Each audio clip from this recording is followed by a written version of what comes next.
Vamos começar então. A gente está estudando uma série que tem como título Salvos pela Graça. Não sei se eu vou me lembrar a sequência, mas nós estudamos sobre eleição, já falamos sobre regeneração, me corrija, pastor Ivan. Depois falamos sobre conversão, no domingo passado sobre justificação e hoje sobre adoção. Tá certo, pastor? Muito bem. Então, eu quero ler com vocês o texto de 1 João 3, do verso 1 ao verso 6, que vai ser o texto que vai nos inspirar nessa noite a pensar nesse tema. Eu nem tinha visto que na leitura devocional ia ser esse texto, fiquei surpreso aqui. O Paulo leu até o verso 10 e eu vou ler com vocês até o verso 6. Vamos lá então. O primeiro versículo diz assim: Vede que grande amor nos tem concedido o Pai, a ponto de sermos chamados filhos de Deus. E de fato, somos filhos de Deus. Por essa razão, o mundo não nos conhece, porquanto não o conheceu a Ele mesmo. Amados, agora somos filhos de Deus, e ainda não se manifestou o que havemos de ser. Sabemos que quando Ele se manifestar, seremos semelhantes a Ele, porque haveremos de vê-lo como Ele é. E a si mesmo se purifica todo o que nele tem esta esperança, assim como Ele é puro. Todo aquele que pratica o pecado também transgride a lei, porque o pecado é a transgressão da lei. Sabeis também que Ele se manifestou para tirar os pecados, e nele não existe pecado. Todo aquele que permanece nele não vive pecando. Todo aquele que vive pecando não o viu, nem o conheceu. Não sei quantos de vocês já tiveram a curiosidade, para mim é novidade, porque eu fui estudar e fui pesquisar isso, mas nós temos um site no Conselho Nacional de Justiça, onde tem uma aba lá em cima, nesses programas de ação, e um desses programas é o programa de adoção. Não sei quantos de vocês já tiveram a curiosidade de entrar nesse site, nesse programa, e buscar algumas informações ali dentro. Nesse campo, há uma opção que nos dá acesso ao Sistema Nacional de Adoção e Acolhimento, que foi criado em 2019 e que traz informações do controle de crianças e adolescentes em situação de vulnerabilidade. Alguém já acessou esse site, por acaso? Já entrou lá? Tem alguns que já olharam. Esse sistema ele possui um inédito sistema de alertas com o qual os juízes e as corregedorias podem acompanhar todos os prazos referentes às crianças e adolescentes acolhidos em processo de adoção, bem como aquelas pessoas que pretendem adotar alguém. Com isso, com esse site, espera-se que haja maior celeridade na resolução dos casos e maior controle desses processos, sempre no cumprimento da missão constitucional do Conselho Nacional de Justiça. Tudo muito bonito, né?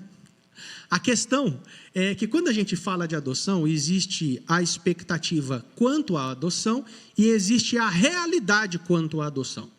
A expectativa é uma coisa e a realidade é outra coisa com relação a esse assunto. Eu trouxe alguns dados para vocês observarem aqui. Olha no campo da expectativa o que a gente tem.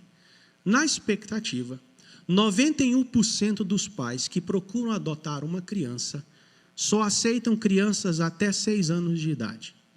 Mas a realidade vai mostrar que 92% das crianças que esperam a adoção têm entre 7 e 17 anos de idade.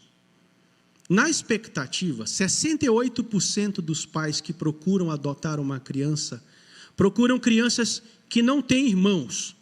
Mas a realidade é que 69% das crianças que estão para ser adotadas possuem um irmão ou mais. Percebe? Expectativa e realidade. Na expectativa, 20% dos pais que querem adotar uma criança só aceitam uma criança de pele branca. Mas a realidade é que 69% das crianças que estão para ser adotadas, mas 68% das crianças que esperam ser adotadas são negros e pardos. Quando a gente pensa na doutrina bíblica da adoção, faz todo sentido para a gente olhar para esses dados e percebermos logo de cara o quão diferente é a perspectiva humana da adoção da perspectiva de Deus da adoção. Na adoção humana, por exemplo, o nosso padrão é assim: a gente adota segundo as características que nos agradam, não é isso?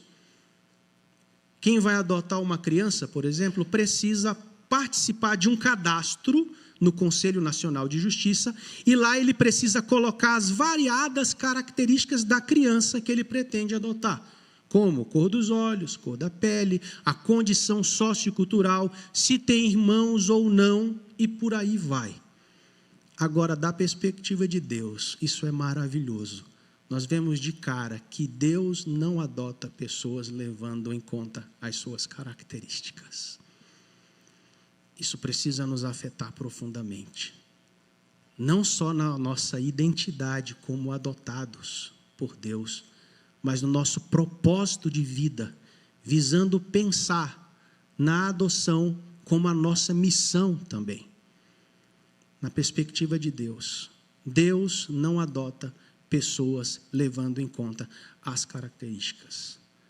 Se Deus fosse colocar numa lista as características que lhe agrada, nenhum de nós aqui seríamos adotados. Isso já coloca a gente no lugar certo. Se Deus fosse fazer uma lista das características que lhe agrada, só um teria a condição de ser aceito. Esse é o seu filho Jesus. Talvez para muitos de nós que nunca experimentamos a adoção, você como agente ou paciente desse processo de adoção, esse é um tema que não faça tanto sentido para alguns de nós aqui. Mas eu garanto a você que se você começar a olhar para a adoção pela perspectiva bíblica, você nunca mais verá o tema da adoção pela perspectiva humana da mesma forma. Muda tudo. Quem sabe, até após esse sermão, você e eu saiamos daqui um tanto balançados, reflexivos, pensando melhor sobre dar a oportunidade de vida a um órfão. Em alguma medida, em uma certa faixa etária, não necessariamente a adoção de uma criança, mas talvez a participação na vida de um órfão, como as próprias escrituras dizem, do cuidado que nós temos que ter com os órfãos, as viúvas e os estrangeiros. É porque é um tema que talvez a gente não conversa muito na comunidade cristã, mas eu penso que ele tem tudo a ver com a perspectiva da adoção de Deus. A última vez que eu preguei isso, em 2018, ainda em São Paulo, eu peguei no pé da Carol: vamos adotar uma criança, né? Baixou um pouco a poeira esse assunto, quem sabe volta depois disso aqui, né? Na sequência do que nós vimos até aqui dos movimentos da salvação pela graça, então, só para a gente revisar, a regeneração tem a ver com a nossa mudança de natureza, certo? A justificação tem a ver com a nossa mudança de situação ante a lei. A santificação, que ainda vamos estudar, tem a ver com a nossa mudança de caráter. E a adoção, que é o nosso tema dessa noite, tem a ver com a nossa mudança de posição. Ou seja, mudando de rejeitado, de inimigo de Deus, para sermos chamados amigos, filhos de Deus. Na justificação, Deus me dá o direito de ser tratado como um cidadão de honra, e na adoção, Ele nos dá o direito de sermos tratados como filhos do Rei. É como se fôssemos, irmãos, menores infratores, e quando for a nossa hora de ser julgado, no momento de recebermos a pena, Jesus se manifesta e faz isso por nós. E logo após, Deus Pai resolve nos adotar como seus filhos, porque Jesus pagou a pena em nosso lugar. E Ele, como um bom pai, nos coloca para dentro da casa dele. Que bênção, que maravilha. Qual é o contexto que João trabalha esse termo filhos de Deus para casar com essa ideia da adoção, para se referir a essa adoção? Se vocês lembrarem, é nesse contexto de falsos profetas que falavam em nome de Deus e que se diziam cristãos, que João decide reforçar a doutrina da adoção. Ele não usa esse termo explicitamente, como Paulo usa em outras cartas que ele escreve, tá? Mas ele fala da doutrina da adoção. É nesse contexto de pessoas que se dizem cristãos que ele decide reforçar essa doutrina, a fim de que ela fosse o fundamento que diferenciasse os cristãos verdadeiros dos cristãos nominais, dos filhos de Deus e dos filhos da ira. Para ser mais bíblico, como diz o verso 10, dos filhos de Deus ou os filhos do diabo. Pesado, né? Dos filhos de Deus ou dos filhos do diabo. Na perspectiva de João, ou você é adotado por Deus e vive como um filho de Deus, ou você não é adotado por Deus e vive como um filho da ira ou como um filho do diabo. Para João, quem está em cima do muro ainda está do lado dos filhos da ira. A minha pergunta é: qual é a aplicabilidade desse assunto para a nossa comunidade cristã? Vocês acham que vale a pena falar desses falsos crentes, desses falsos profetas? É uma realidade no nosso meio? Dentro da igreja evangélica existem cristãos nominais? Para vocês pararem para pensar um pouco. Pensando no número de cristãos nominais que supostamente temos em nosso país, certamente esse é um tema de urgência para o nosso meio. Uma pergunta: será que o número de filhos de Deus, de pessoas que se dizem filhos de Deus no nosso país é real? Será que o conceito de paternidade universal, que é aquele conceito equivocado que todos são filhos de Deus, não tem uma certa contribuição nesse cenário de cristãos nominais em nosso país? Uma pergunta: será que evangelizamos errado dizendo que todos por aí são filhos de Deus? Talvez na expectativa de causar alguma empatia ali no processo de evangelização, às vezes a gente diz: não, mas todos são filhos de Deus. Cuidado com o que você está dizendo. Não é isso que o texto bíblico fala para a gente.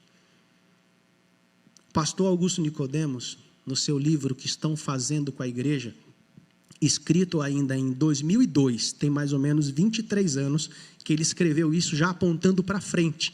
Ele já dizia que os evangélicos têm tido dificuldade para escolher uma única palavra que os defina, já que evangélico praticamente perdeu o seu sentido original.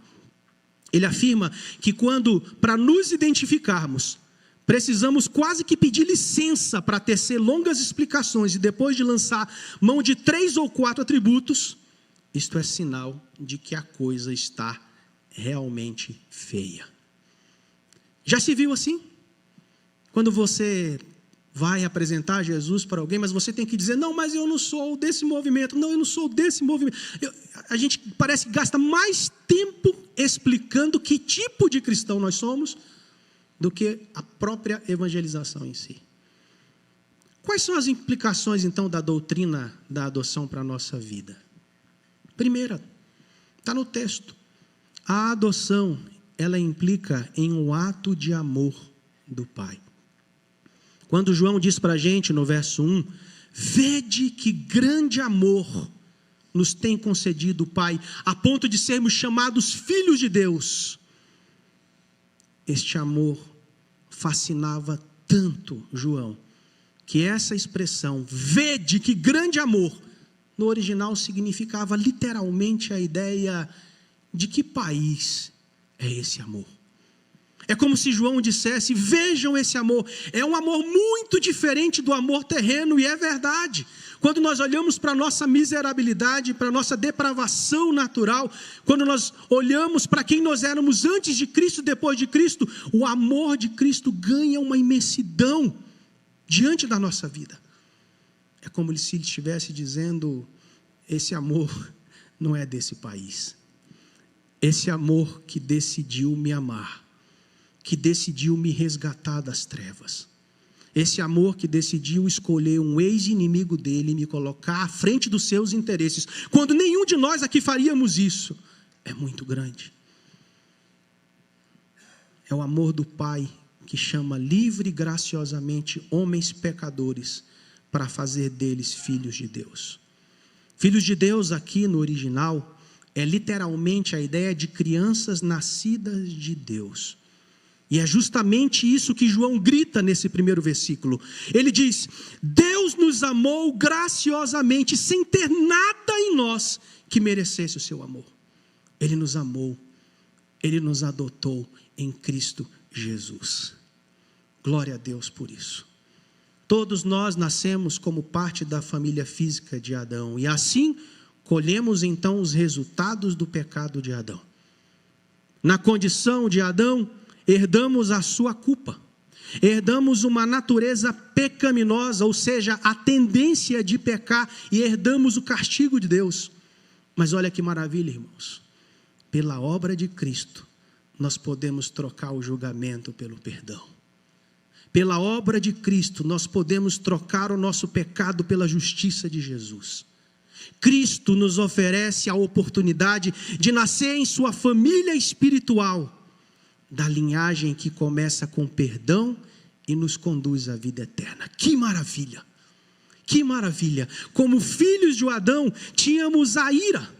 Era o que estava reservado para nós. Estava reservado para nós a morte. Estava reservada para nós a separação de Deus, a desobediência, o julgamento. Mas agora, como filhos de Deus, nós temos o resgate, nós temos a justiça, nós temos a vida eterna, nós temos um novo relacionamento com Deus, nós temos a obediência, nós temos a absolvição, nós temos a graça. Deus seja louvado por isso. Talvez isso explique a intensidade de João começar o texto dizendo isso. Que grande amor, que grande amor. Filho de Deus não é apenas uma referência para o cristão, mas é uma realidade. Uma realidade que tem a ver, como eu disse a vocês, com a nossa identidade, que afeta o nosso propósito nessa vida e na eternidade. E segundo o texto, é uma identidade, um propósito que o mundo não vai entender.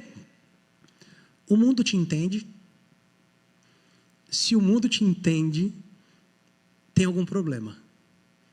Se o mundo não te entende pensando nos seus pressupostos bíblicos para viver a vida aqui, aí está tudo certo. Essa é a prova que João nos dá no final do versículo 1. Se realmente somos filhos de Deus, adotados por Deus, o mundo não nos entenderá. O mundo vai nos estranhar. O mundo vai nos rejeitar. Sabe por quê? Porque o mundo não pode reconhecer a paternidade divina dos crentes, porque não conhecem a Deus, porque eles não se identificam com Cristo. Pastor Ivan falou aqui sobre a conversão de Nicodemos no capítulo 3 de João. Imagino que no momento daquela conversa, quando Jesus esgota todos os seus recursos naquela comunicação, ele chega para João e diz assim: João, daqui para cá, a gente só vai entender a conversa se você tiver uma perspectiva espiritual. Eu vou tratar com você de coisas espirituais. Isso é tão importante a gente compreender, porque muitas vezes no processo de evangelização nós damos murro em ponta de faca e batemos em poste, batemos em pessoas mortas, terminamos apenas de colocar a tampa do caixão delas, porque nós queremos falar na mesma intensidade como se elas fossem pessoas vivas. Mas não cabe a nós decidir quem vai ser adotado, quem vai ser chamado filho de Deus ou não. Talvez isso mude a nossa perspectiva da evangelização. Por isso eu disse acima para vocês, ser filho de Deus não é apenas uma referência nobre para o cristão, mas é uma realidade. Uma realidade que não só reconhece o amor de Deus, mas agora aponta para uma postura de identificação com Cristo. Você gosta da ideia do amor de Deus? O amor de Deus lhe constrange? O amor de Deus, quando você está naquela semana lutando contra o pecado e você muitas vezes cede à tentação e o amor de Deus lembra a você que nada pode separá-lo dele, isso lhe constrange? Não basta parar por aí. A adoção, ela implica em identificação com Cristo Jesus. Olha o que ele diz no verso 2. Amados, agora somos filhos de Deus. Tem gente que gosta só até aqui do versículo, né? E ainda não se manifestou o que haveremos de ser. Sabemos que quando ele se manifestar, seremos semelhantes a ele, porque haveremos de vê-lo como ele é. Perceba que João aqui apresenta uma realidade presente e ele fala também de uma realidade futura, que envolve os nossos benefícios de sermos chamados filhos de Deus. João está afirmando aqui que a identificação do crente com Cristo, como resultado da adoção, é uma posse presente, bem como uma esperança futura, ainda não completa, mas já iniciada na nossa caminhada, com algumas amostras grátis dos benefícios de sermos filhos de Deus. Eu vou dizer alguns para vocês, talvez vocês viveram isso nessa semana, talvez vão precisar lembrar de viver isso, para viver na próxima semana. Que maravilha é sabermos que nós não estamos desamparados nesse mundo. Não é verdade? Quando a gente não tem a quem recorrer, a gente não tem para quem ligar, quando a gente até liga, mas não atendem para a gente, fica só eu e Deus naquele dia. Que maravilha é saber que eu posso me prostrar e posso conversar com o meu papai. Que bênção! Eis que estarei convosco até a consumação dos séculos. Para os filhos de Deus. Hoje podemos falar com Deus em qualquer momento. Que maravilha! Saber que no meio de 8 bilhões de vozes no mundo, o nosso Deus reconhece a nossa voz. Você que tem 3, 4, 5 filhos ou pretende ingressar nessa missão, pastor Ivan, às vezes deve confundir a voz de um com o outro, né? Papai, né? Num dia cansado, não sabe quem é que está falando, mas Deus não confunde, Deus conhece a nossa voz, Ele conhece o nosso clamor, Ele conhece as nossas necessidades. Esse é um privilégio de ser chamado filho de Deus. Você que ainda não é, está perdendo tempo. Outro privilégio, sabermos que somos guiados pelo Espírito Santo de Deus. Sabemos que pelo Espírito Santo de Deus nós podemos ser corrigidos, podemos ser orientados, podemos ser encorajados, podemos ser animados. Outro benefício, hoje já nós provamos da disciplina santificadora de Deus. Você gosta dessa ideia que Deus te discipline quando você está longe dEle? Tem que dizer assim, obrigado, Senhor. Tem que dizer. Se o Senhor disciplinar, eu tenho que dizer obrigado, Senhor, porque a disciplina dEle é santificadora, é para o nosso bem. Hoje nós podemos participar dos sofrimentos e da glória de Cristo também. Hoje nós podemos recorrer a Ele quando os nossos pais terrenos falham. E como eu disse a vocês, podemos chamá-lo de papai. Papai. O meu garoto está com 16 anos, ainda me chama de papai. Para quem é papai, sabe que esse termo papai tem um significado especial. Ali tem carinho, ali tem gratidão, ali tem dependência. E a gente pode olhar para o nosso Deus, mesmo quando os nossos pais falham, ou quando nós pais falhamos, e podemos ter a certeza de que Ele é um pai que não falha. Mas João, ele não para por aí, porque ele afirma que o que já desfrutamos aqui é apenas uma introdução do que Ele tem reservado para nós na eternidade com Cristo Jesus. João aqui está apontando para a volta de Cristo. João está dizendo aqui que a adoção em Cristo reserva para nós uma vida como a de Cristo. Uma vida de retidão, uma vida de santidade, uma vida que teremos um corpo adequado para o céu, uma vida sem pecado, meus irmãos. A adoção nos mostra que hoje apenas desfrutamos uma gotinha diante de um oceano inteiro que nós iremos gozar na eternidade. A adoção também implica em um viver digno dessa nova filiação. Tem que haver uma reação, tem que haver uma mudança, tem que haver uma estranheza com o mundo. As pessoas lá do nosso trabalho, as pessoas da nossa família precisam olhar para nós e dizer assim, o que é? Você está diferente por quê? Por que você não quer mais frequentar aqueles lugares com a gente? Por que você não fala mais desse jeito? O que aconteceu? Por que você não reage mais desse jeito? Porque Jesus me adotou e eu comecei a ter características de Cristo. Uau! A adoção, ela implica em um viver digno dessa nova filiação. No verso 3 ele diz: e a si mesmo se purifica todo o que nele tem esta esperança, assim como ele é puro. João está dizendo que alguém que já compreendeu a sua adoção é aquele que busca a pureza assim como Cristo é puro. Ah, irmãos, que época necessária para voltarmos a falar de pureza. Que época necessária para voltarmos a falar de pureza em Cristo. Vivemos num mundo de promiscuidade.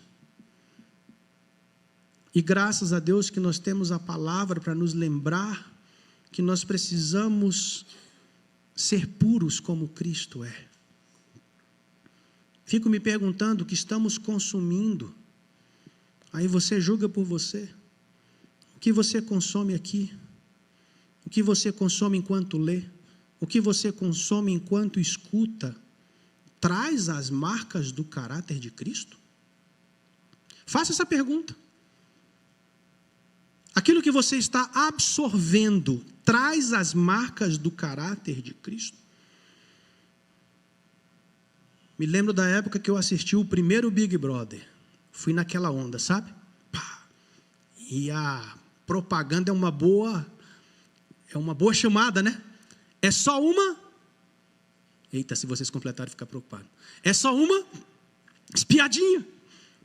É quase dizendo assim: vem assistir. Só foi o primeiro. Porque esse crivo me ajudou a avaliar se aquilo que eu estava consumindo, como filho de Deus, tinha as características e os gostos do meu pai. Tem ou não tem, irmãos? Claro que não tem. Claro que não tem. Muito cuidado com aquilo que você está consumindo. Muito cuidado com aquilo que a gente ri. Sobre o que você tem rido? Tem as marcas do nosso Pai? O nosso Pai gostaria que nós nos alegrássemos com essas coisas, aquilo que nós falamos, que nós ouvimos, que nós consumimos. Sobre o que a gente está conversando por aí. Aqui agora é autoconfrontação, você avalia aí. Pega uma lista durante a semana e deixa eu avaliar de que tem sido fomentado o meu vocabulário. Parece com as palavras do meu Pai? Parece com as palavras das Escrituras? Ou parece com as palavras do meu próprio coração? Sobre o que a gente está alimentando a nossa mente numa época de tanta informação e tão veloz? Irmãos, nós precisamos parar com isso. Precisamos de meditação na palavra. Esses algoritmos que estão consumindo a nossa mente não vão nos levar a lugar algum. Mas a mente de Cristo vai. A mente do nosso Pai vai.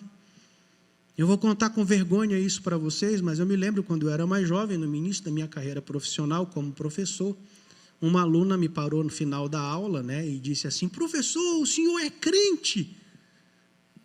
Eu achando que eu estava abafando, né, porque eu era crente, né? Ela disse assim, eu falei, sou. E você? Ela disse, não, é porque não parece que o senhor é. Eu falei, puxa. Eu não sei se você já ouviu algo parecido com isso, mas é muito constrangedor. A gente fica meio sem chão. Não parece que o senhor é, mas eu fiquei tentando entender. Por quê? Mas por que você está dizendo que eu não sou crente? Você se acha melhor que eu? Geralmente a gente devolve assim, né?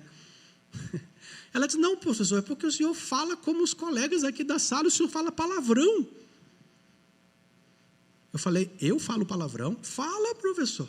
As suas expressões são parecidas com os filhos da ira. Literalmente a sua boca fala do que o seu coração está cheio. Gente, 14 anos tinha essa menina. Esté é o nome dela. Graças a Deus pela vida da Esther. Essa era uma época que eu passava mais tempo em situações e no convívio com pessoas que não conheciam a Deus, que não se relacionavam com Deus. Não estou falando que a gente vai viver como os essênios viviam, tá? Iam para o deserto para não ter contato com ninguém. Não é sobre isso. Para vocês terem ideia, eu tive uma época na minha vida que eu fui capaz, na época do pendrive, lembram? Quem entrava no meu carro era o pendrive A. Dependendo de quem entrasse no meu carro, eu tirava o pendrive A e colava o pendrive B. Um era de música secular e outro era de música cristã.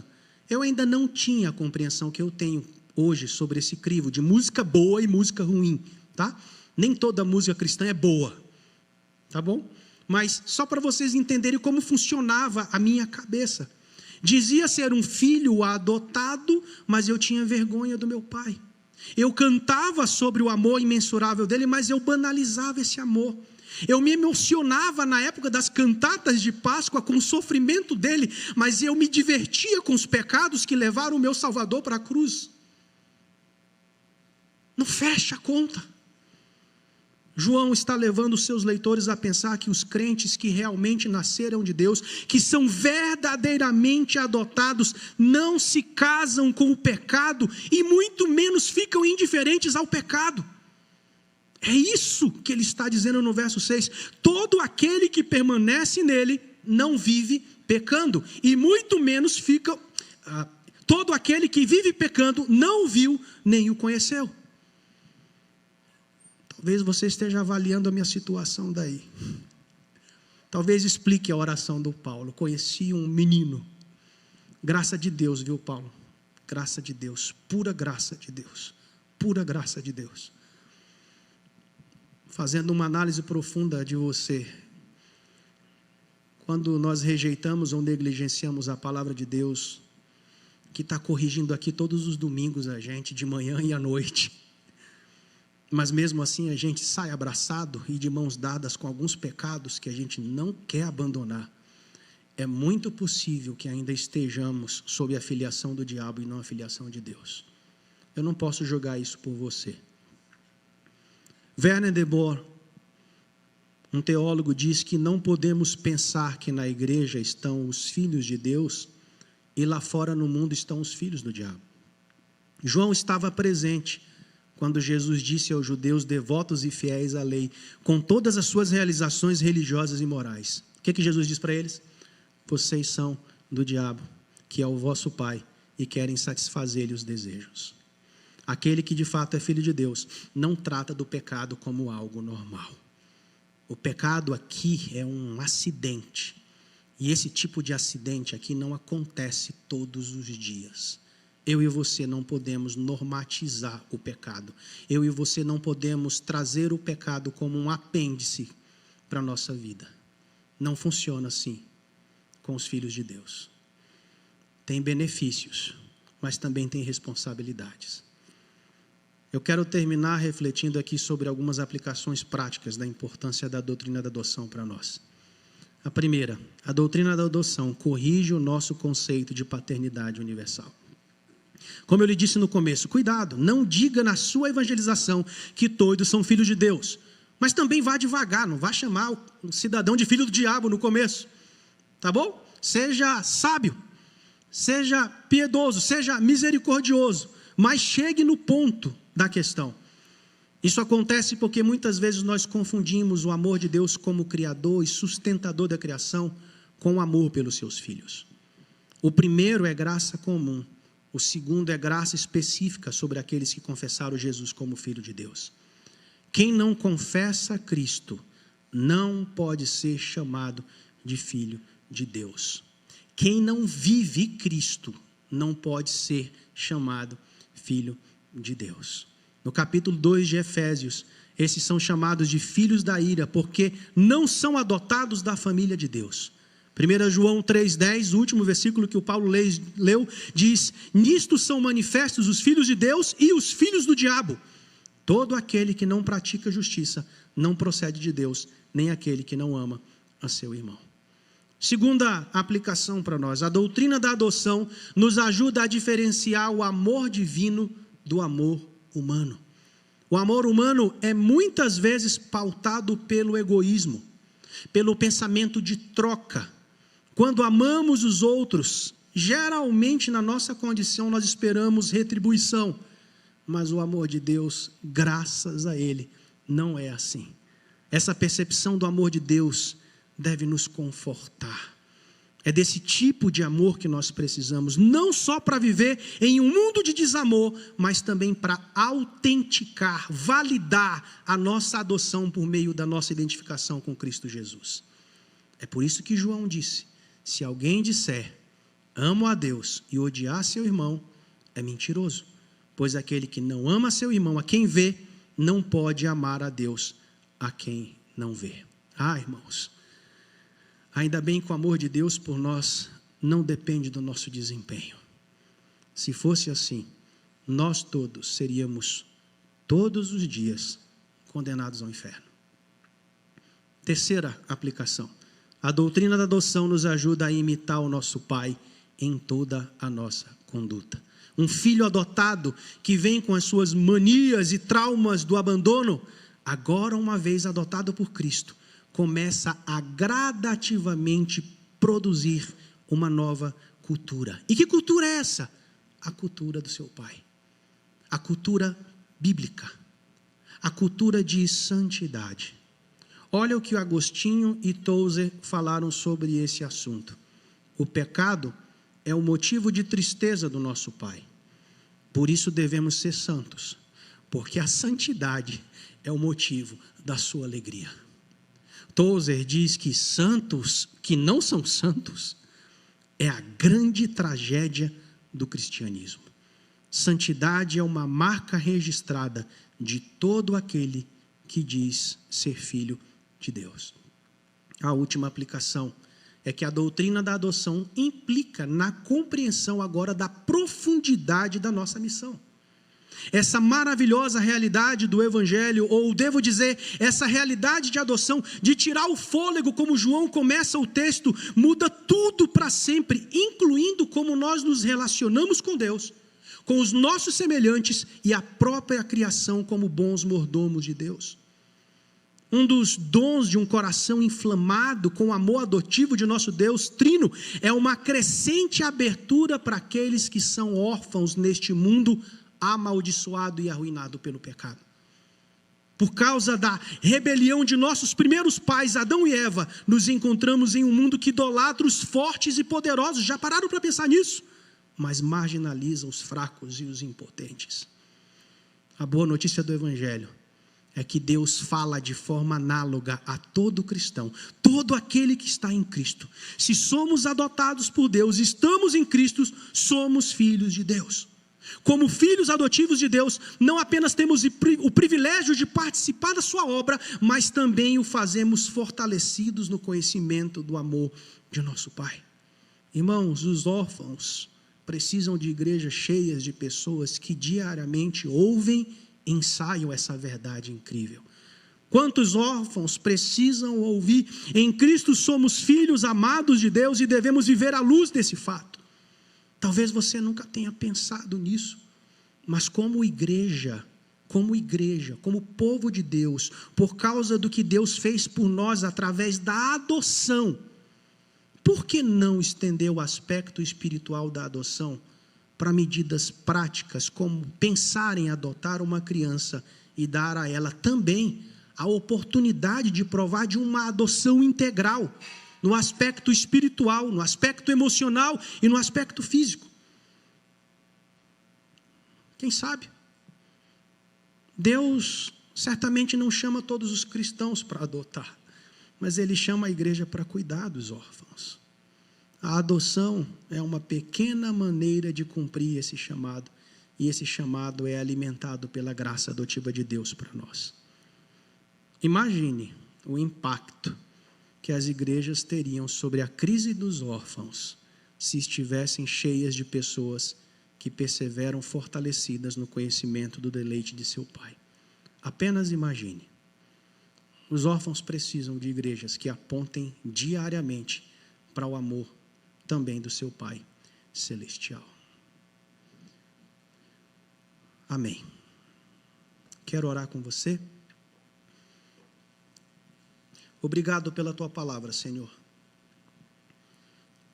nos faz pensar na profundidade desse amor e nos faz reagir com atos de obediência ao Senhor. Nos faz pensar na perspectiva da adoção pela perspectiva de Deus e não pela perspectiva humana. Nos ajude, se de fato já somos teus filhos, a termos características do nosso Pai. A mente, aquilo que gosta de ouvir, aquilo que fala, aquilo que pensa, aquilo que gostamos de ler, de assistir. Que isso nos identifique de fato como filhos de Deus. Mas se nessa mensagem hoje à noite, algum de nós aqui se viu mais parecido com o filho da ira, com o filho do diabo, eu peço que o Senhor aplique essa palavra no coração e chame para dentro da tua casa aqueles que reconhecerem o Senhor como Salvador e Jesus Cristo. Tenha misericórdia de nós, Senhor.